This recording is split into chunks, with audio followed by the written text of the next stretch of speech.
Hi everyone! So in my last video I talked about what were the sparks that made me start thinking about actually pursuing a degree, both undergraduate and currently graduate degrees in the US. And this video I want to share with you how I started actually preparing in the application in order to study in the US. There are three parts that I wanted to talk about, and the first is standardized test scores. So in order to apply to the US, which I'll focus on since that's a path that I went through, you would usually take the SATs or the ACT exam. So I took the SAT exam, which then focused on a few parts such as reading, writing, math, and logic. And so it's a standardized test where you need to meet a minimum threshold in order to be considered by certain schools. And I think there are two ways to go about it. The first is you can first purchase books by test preparation companies such as Kaplan, Princeton Review, etc., and then study the syllabus on your own and then do practice questions.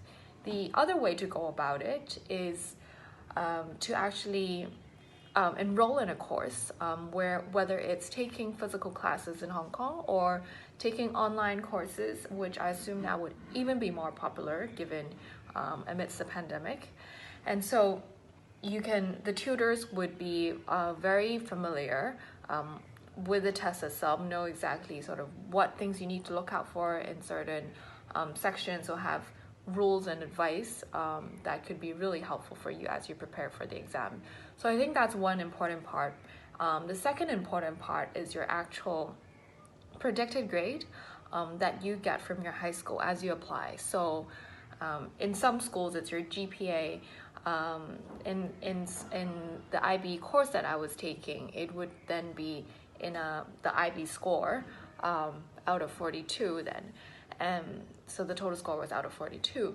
And so that again is meeting a minimum threshold of where a minimum threshold of what schools would consider as acceptable.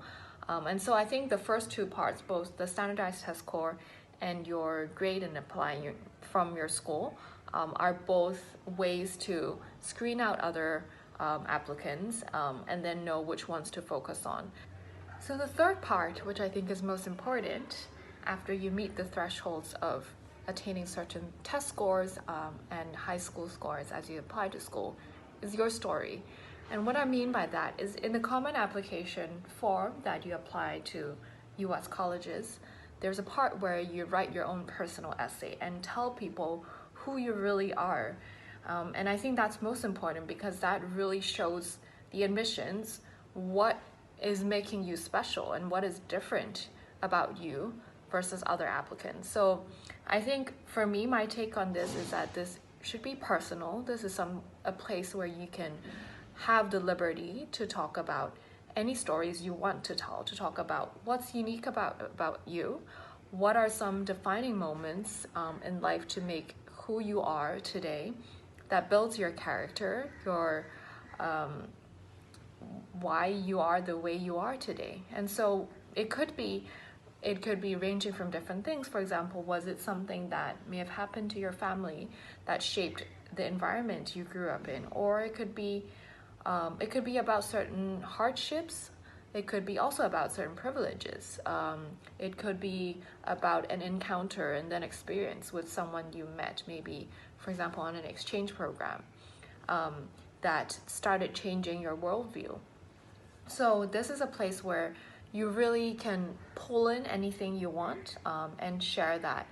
And I think what's most important to bring out is it should be something that the admissions cannot read and know about from the other parts of your application. So from your recommendations from your teachers to your test scores to your transcripts. So what you're trying to say is something additional, not something repetitive that the admissions can already tell from the other parts of your application.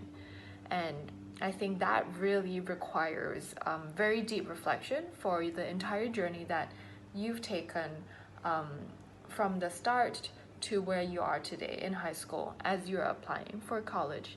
So you may be wondering, is there someone who would help me through this process of thinking through my story?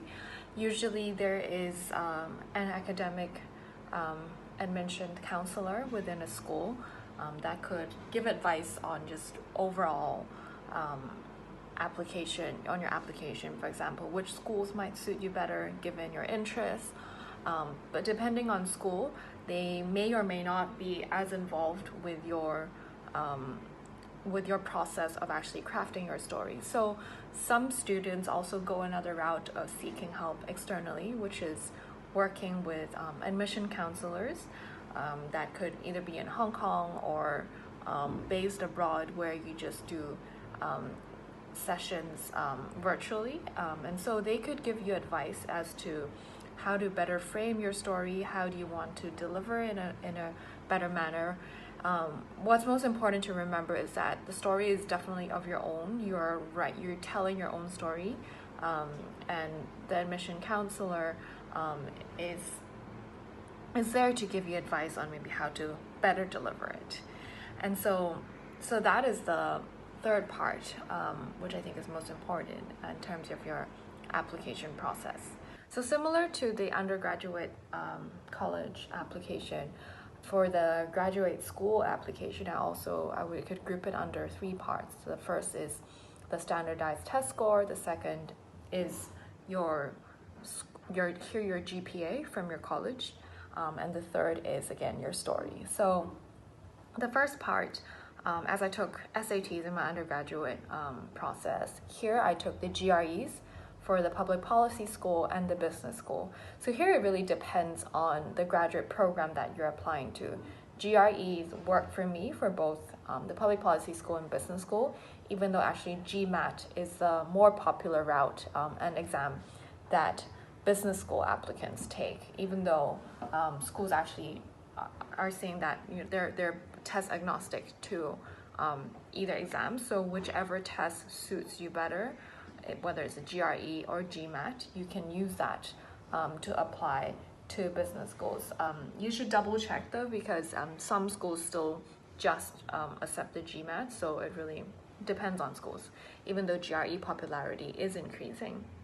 And then the second part is your GPA from your college. So again, similar to the undergraduate years, you should meet a certain threshold in order to be accepted by certain schools. And so these two first parts, standardized test scores and your GPA from your university, are again thresholds that you have to meet before the school really takes into account and looks at your application and your story deeply. So I think again the third part is most important, which is your story. And in terms of your story, I don't want to generalize, but really it depends on whether you have work experience between your undergraduate and graduate degree courses. But it again, generally you're trying to tell the personal story of what experiences you've had, what defining experiences you've had to have shaped the way you think today. What is your vision, and how is this graduate program going to help you actually be able to pursue this vision in the future? And I would say one additional thing I think is that stood out to me that is even more important in the graduate school application process that I don't think I noticed as much in my undergraduate years is recommendation letters. So in your undergraduate process, you do have recommendations from your teachers, but I think in a graduate school program, especially the MBA application process, I think the emphasis on recommendation letters from your former bosses or your peers, just people who worked with you in a professional capacity, is extremely important. So I think again that's something that is dependent on different graduate school programs, but I would say in general that's more important of a focus than in the undergraduate school application process.